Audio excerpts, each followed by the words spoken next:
This is your AESH Weekly News Minute for Tuesday, June 20, 2023. Energy News. Shell CEO says EV charging stations in China are hot, predicts robust oil and gas demand. British energy giant Shell is boosting its oil and gas production to book profits in the near term. It's also building out electric vehicle charging stations across Asia. Shell CEO Wal Sawin doesn't know where oil and gas demand is going to be in 10 to 15 years, he told CNBC's Squawk Box on Wednesday. To be honest, anyone who knows that will be making a lot of money at the moment. The reality is, we don't know, Sawin told CNBC. But in the short and medium term, Shell sees very robust demand for oil and gas, Sawin told CNBC. And we have been very clear, we will be committed to our oil and gas businesses for a long time to come, Sawin added. Also, Shell will invest $10 billion to $15 billion between 2023 and 2025 on low-carbon energy technologies, including biofuels, hydrogen, electric vehicle charging and carbon capture. Shell earned more than $42 billion in profit in 2022. Logistics and transportation news.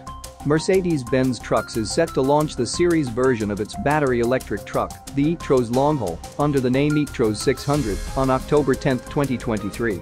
The e-Tros 600, with its new design, aims to be the most cost-effective long-haul truck from Mercedes-Benz Trucks compared to the conventional diesel Actros, with a range of 500 kilometers.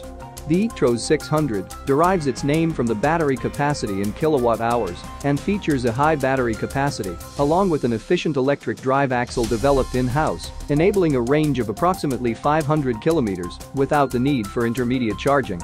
Mercedes-Benz Trucks expects the truck to replace the majority of diesel trucks in the important long-haul segment and set new standards in terms of cost-effectiveness.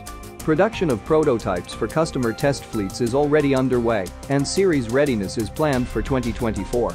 The e-Tros 600 will be manufactured at Mercedes-Benz plants in Worth, Mannheim, Gaggenau, and Kassel, which are currently preparing for series production. Technology news. Intel to invest $25 billion in Israel factory in record deal, Netanyahu says.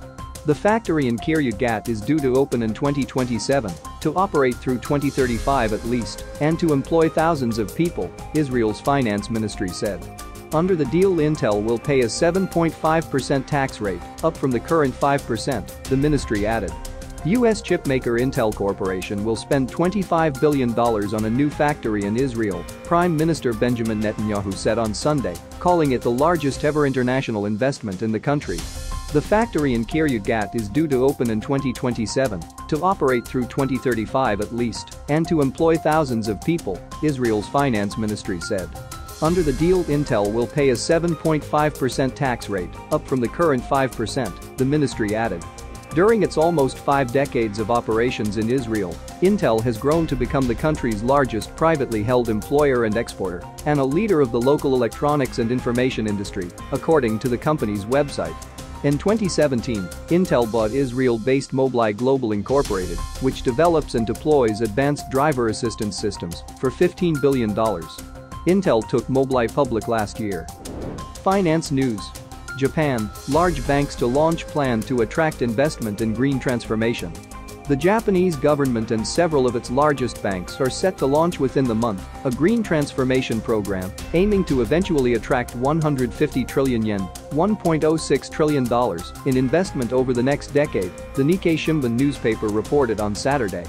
The project, which will include banks such as Mitsubishi UFJ Financial Group, will center around Sapporo, in the northernmost main island of Hokkaido, which in 2024 will be designated a special zone to attract renewable energy investment, it added.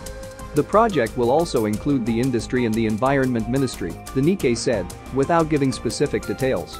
Government offices were not available for comment due to the weekend. Global news headlines. Blinken to wrap up talks in China, may meet Xi before leaving. U.S. Secretary of State Antony Blinken sat down with China's top diplomat Monday on the final day of a high-stakes visit to Beijing aimed at stabilizing relations, which cratered in the wake of a dispute over a Chinese surveillance balloon. All eyes are on whether Washington's envoy will meet with Chinese leader Xi Jinping later in the day for what could be a crucial step in patching fractured ties. The global powers are increasingly at loggerheads, and there is widespread international interest in whether Blinken's trip can secure a cooling of tensions between the world's two largest economies. Both sides have come into the visit, the first by a U.S. Secretary of State to China in 5 years, with an expressed goal of course-correcting their relationship, which has been deeply strained by a host of issues ranging from Beijing's close ties with Moscow to American efforts to limit the sale of advanced technologies to China. The roughly 3-hour meeting between Blinken and China's top foreign affairs advisor Wang Yi, however, underscored the deep challenges in overcoming the mistrust and friction that has come to characterize the relationship.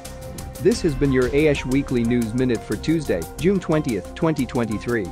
If you want more global energy news and real-time alerts, hit the subscribe button now and follow us on social media.